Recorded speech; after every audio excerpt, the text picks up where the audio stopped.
Yeah, so here we are again. Been a while.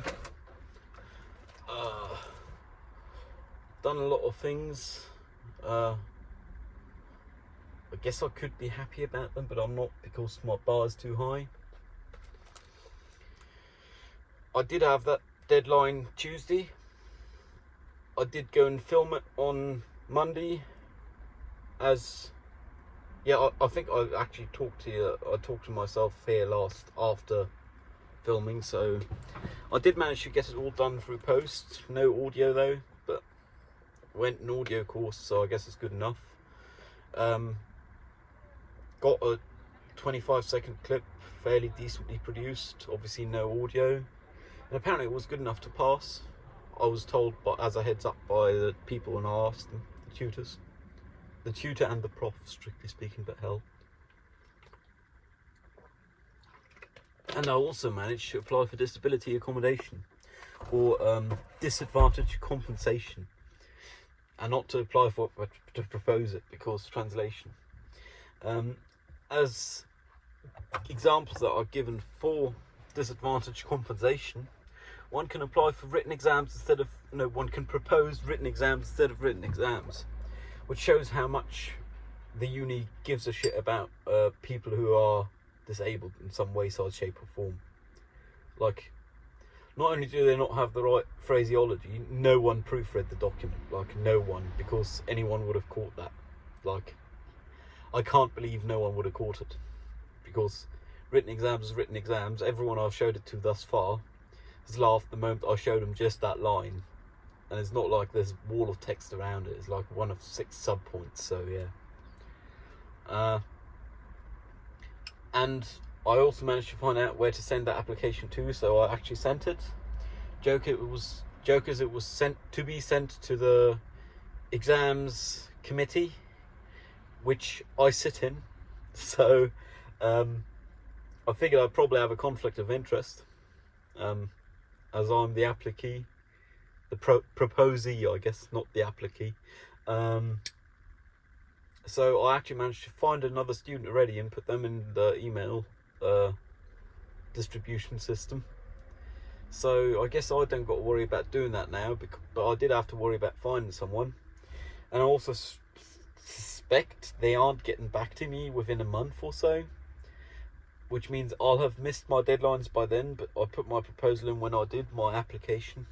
Well, I'd say application, they call it proposal.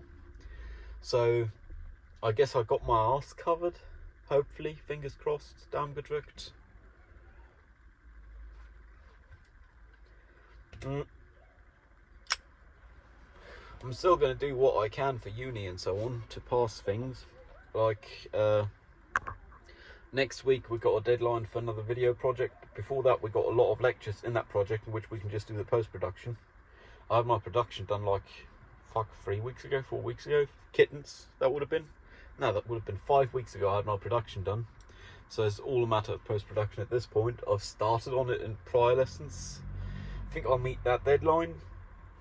Then for my elective, for which the last lecture is tomorrow and the deadline is 2 weeks after the last lecture, I think I might ask them separately, independent of the accommodation, to just give me a bit more time. I think they will, because I'm one of few electives they have. Like, a lot of students don't have a choice. For them it's a compulsory program. For me it's just an elective, so I'm fairly confident it'll give us some leeway. And I then aim to, I guess, go Cologne, visit a friend and do the interview within 2 weeks, and then have written up within 3. Which really only puts like 2 exams behind, but those I'll be behind on a lot. One of which is with my prof, write a 10-page paper. I ain't gonna have the time to do that till 2nd of August. Good news is they're informed that I've applied. Bad news is they aren't taking it very seriously. They said, oh, then I'll give you 3 extra minutes on the presentation, which is kind of taking the piss in my opinion. But I mean, with boomers, I don't know how much it's them taking the piss or how much it's them just being ignorant. I mean, later on they used a politically not correct term, I informed them. They said, oh, whatever, for me it is that anyway. which is not the right way to deal with it, even if you are ignorant, because the moment I inform you, you no longer have the excuse of ignorance. So, nah. It's like, then again, it's not like I'm going to get a different prof anytime soon, so I might as well learn to endorse them. I actually endorsed my prof a while back when they gave some information on one of the WhatsApp groups and vouched for them, just because I figured, well, why not? Turns out their information was wrong, and they thought I was taking the piss, but I did actually have to clarify them. No, I was just vouching for you because I know you are a legitimate source, sitting at the source, sitting in all the councils and so on, you know. Which is kind of odd that they assumed I was attacking them at first, because I don't think thus far, besides this here, which I'm 100% confident they haven't seen, well, 99.9%, which is a general idea of this, I don't think I've talked badly about them. I mean, I do tell the truth sometimes, quite a lot actually, just because I don't like to lie. But if people see that as bad light being shed on the prof, that perhaps tells more about the actions of the prof than about the people, I guess. Or the people's expectations I talk with could also be the thing. Who knows? My demands or accommodation requests are really manageable. Like, I ask for deadlines to be pushed back, to get clearly stated briefings that have been proofread, preferably as PDF, not necessarily though, and to get them at the beginning of modules, because why else am I going to uni for? If I don't know what my grade's based on, I don't got to spend all the time if it's not based on what the lessons are about, and a lot of the time it's not. So, and I also asked for ASAP notification of schedule changes, or room or schedule cancellations. And one other thing which I'll go on a tangent for, and I'll explain. I'll say now and then I'll go on the tangent, is for equipment necessities, because I did have a campus visitation of our future campus scheduled on Tuesday. I showed up on time, though none of the people who actually work for the company did. I did, so they can't complain, I guess. But beforehand we weren't told nothing about PPE or so, and then they wanted me to put on like some shoes that over the past year, half year, whatever, been on multiple different feet every day, and that's even though I have my own steel toe caps. I mean, they wanted S3 toe caps, which is fair enough, but they didn't say nothing ahead of time. I got toe caps on my feet right now. I got them on my feet all the time. I did then as well, but these are only S1 because they're plastic, because of summer, and I don't want to lug around steel toe caps and soles. I do have S5 shoes though, which is steel toe cap soles and chemically resistant and slip proof and electrically resistant and whatever. I would have gladly brought those, lugged them around all day after not having slept all night because I was working on my deadline. I would have gladly brought those anyways though, because to be fair, with building site it do make sense to wear some PPE, but I don't think it's cool they didn't inform us. So that was a last second amendment I made to my application for disability accommodation, or my proposal for disadvantage compensation. Ugh.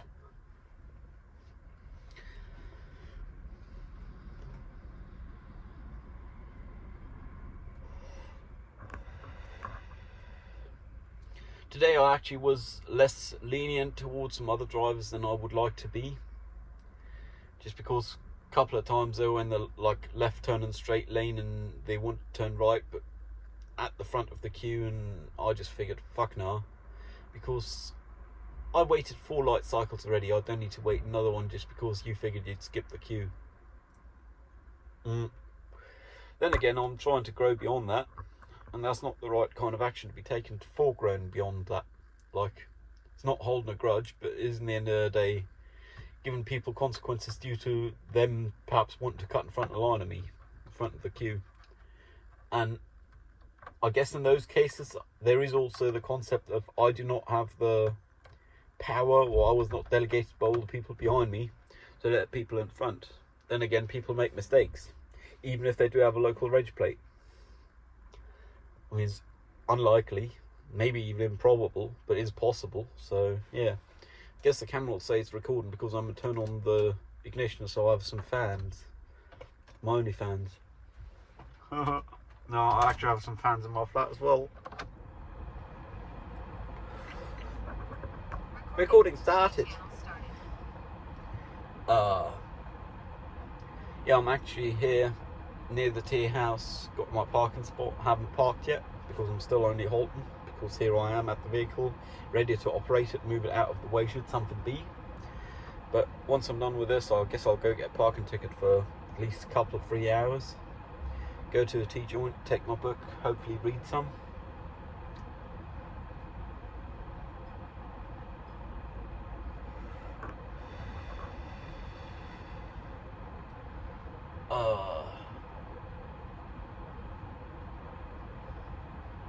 I did do my dishes before I last talked. I haven't kept up doing them, like as things get dirty, but I haven't dirtied all that many dishes because I ain't cooked or nothing, so just some meal prep containers, which is like easier to do in one go because they're all plastic and they need drying anyway. They ain't gonna dry by themselves. Well, at least not quick enough for my liking. I have considered buying some eggs sometime. I actually got the crate in the back for shopping because I've been out of milk since Sunday, realistically. I mean, I have like half a milk for coffee and things, but that's all I got. That's all I had.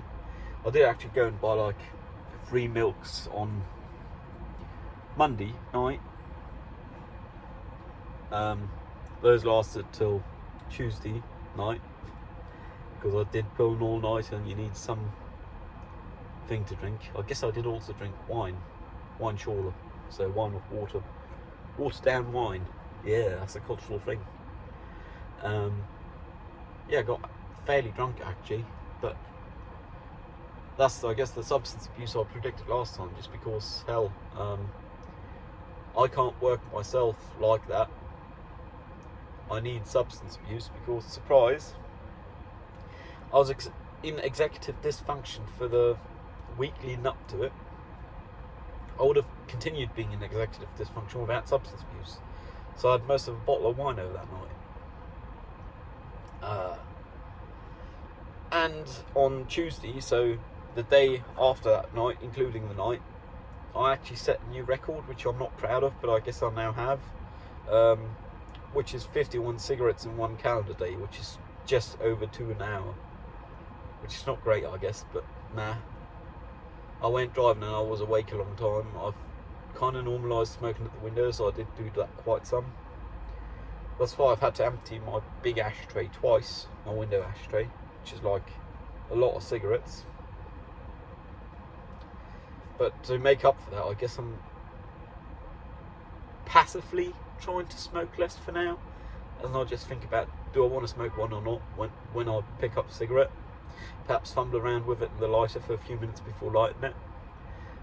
I'm not at the point where I'd say I'm fit enough to actively try to reduce my smoking, so I'm not doing that, I guess.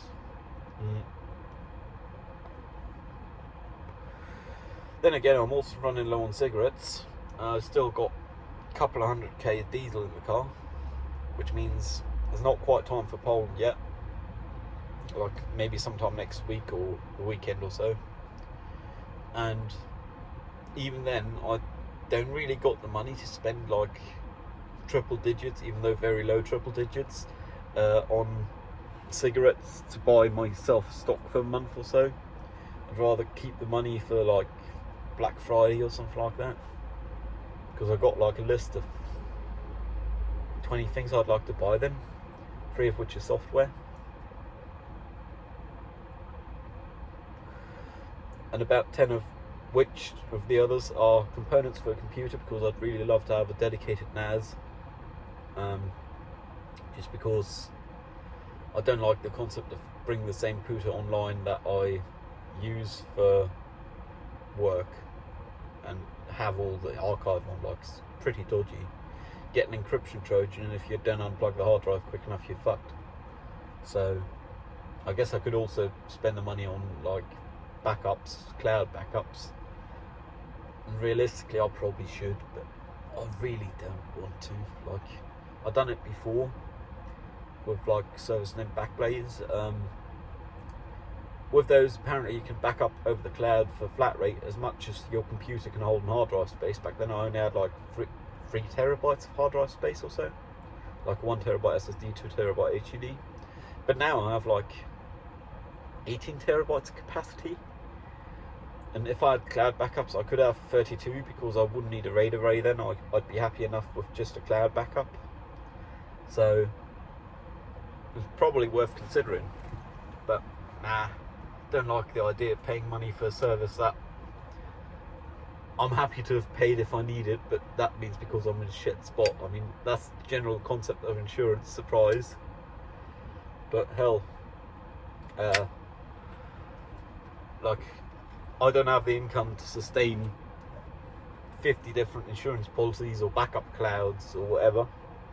So I don't really think it's too viable, really, at least until I got a job or so one day in the future. Like, there's only so much one can do. Surprise.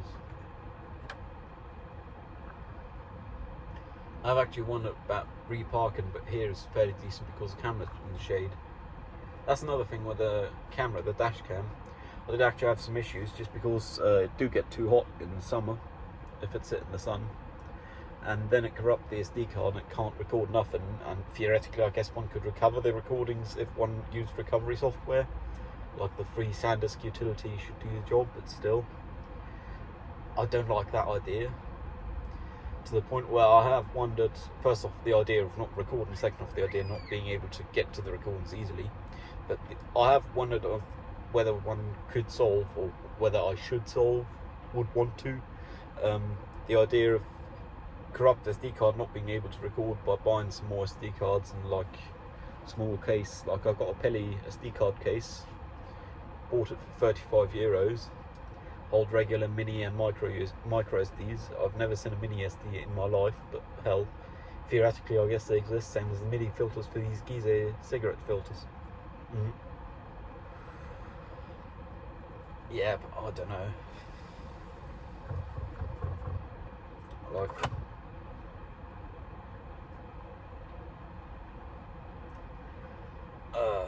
because the case is like $35 and each SD card is another 35 some bucks or so, assuming I want 256 gig cards, which I do want for the car because of the max capacity of the camera, except. So at minimum I'd want a case and 2 backups. That's like the minimum viable, and the rest of the backups I could buy at a later point in time, but that's like $100 and that's like not easily justifiable. Nah. Anyway, I think I'm gonna go to the tea house and read some. I'm still dead inside, but deal with that another day is future Ben's problem. Hope you learned something. Stay safe. Cheerio.